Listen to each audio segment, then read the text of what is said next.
Commanders family, welcoming in a very, very special guest as we wrap free agency and head into the NFL draft. Y'all know him very well, ESPN NFL insider Adam Schefter. He's a busy man, but he took the time to come rap with us. Adam, how you doing, man? Hello there, Brian. How you doing? I'm doing good, doing good. It's crazy to think last time we spoke, it was this time, and we were looking at all the things the Commanders could possibly do, and the national outlook was a lot different. I feel like now they're talking about Commanders a lot differently in your neck of the woods. Is that true? Well, listen, one man helped change the entire narrative and atmosphere around an organization. And thanks to the quarterback, they're in a great position to be in for the next 12, 15 years because of Jaden Daniels. So, yes, from one year to another, you look younger, Brian, and your team looks much better. I appreciate that. You look younger as well. It's a lot easier to do this job when you're winning, as you know for sure. And since you mentioned Jaden Daniels, I kind of want to actually touch on that real quick because when you look at this draft, especially this first round, those top 10 picks, I don't know if we've seen a draft that has more speculation on who's going to go in those top 3 picks. It doesn't seem like it's really set yet. Do you feel that is because of Jaden Daniels and what he was able to do at that number 2 pick? Do you feel like that kind of changed how these teams are looking at quarterback prospects?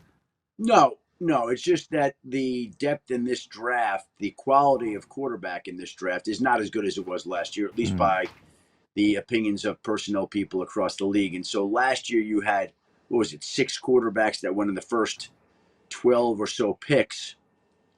This year, we probably will have 2 quarterbacks that go in the first 12 picks. And there are people that believe, right or wrong, that the top quarterback in this draft isn't as good as most of the quarterbacks in last year's draft. So it's just a function of the year we're in.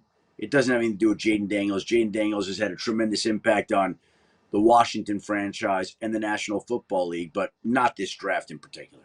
And when you're looking at this draft and all the things you hear, because you are that excellent NFL insider, are you feeling that there's going to be a lot of moves in this first round? It's sounding like there's a lot of speculation on teams moving up and down. Are you hearing those same things from the NFL?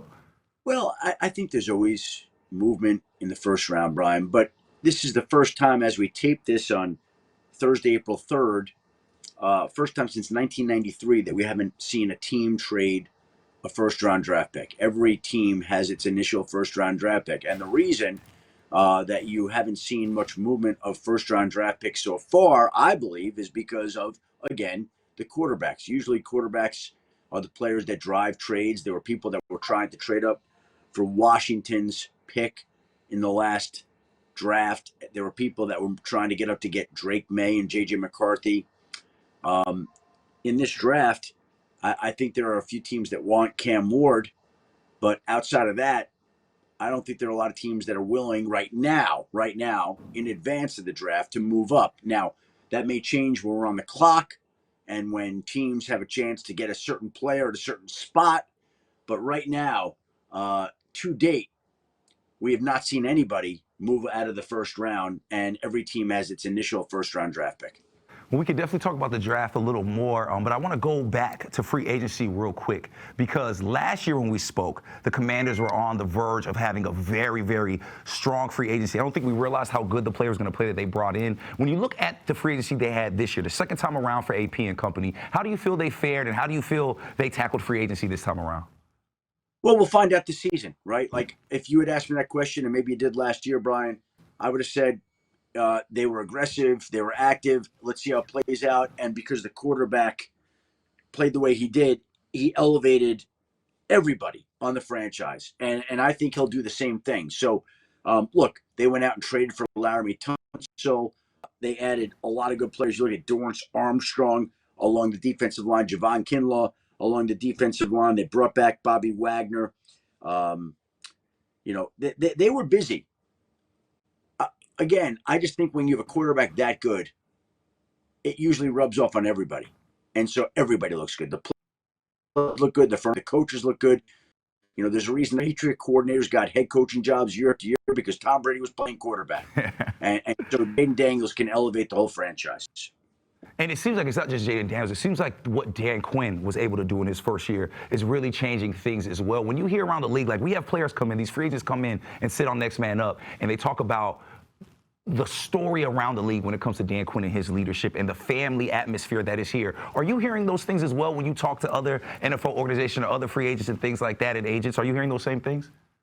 Well, I think Dan Quinn's greatest strength, his superpower, is being a culture builder. I mean, that's what's made him a great coach through the years. And you could question other things and wonder about other things, but there is no questioning the fact that this guy knows how to build a culture, establish a culture within an organization, and that was on full display in his first year in Washington. And you look at that 29th pick in that first round, and that's very different than where we were at last year. I think we all knew where we were going with the number 2 pick, and now we're at 29. You have a lot of familiarity with the owners around this league. Are you feeling that there could be any moves with that 29th pick for the Washington Commanders? Yeah, of course. I mean, always. Like, that's a range where a team that doesn't get a quarterback early on or wants to move back into the back half of the first round to get that quarterback that's still sitting there, maybe it's Jackson Dart, maybe it's Tyler Shuck, somebody like that. If that's still an option, yeah, that pick becomes even more valuable. But you couldn't say now, 3 weeks out of the draft, that there's going to be movement at 29. It all depends on how the board falls.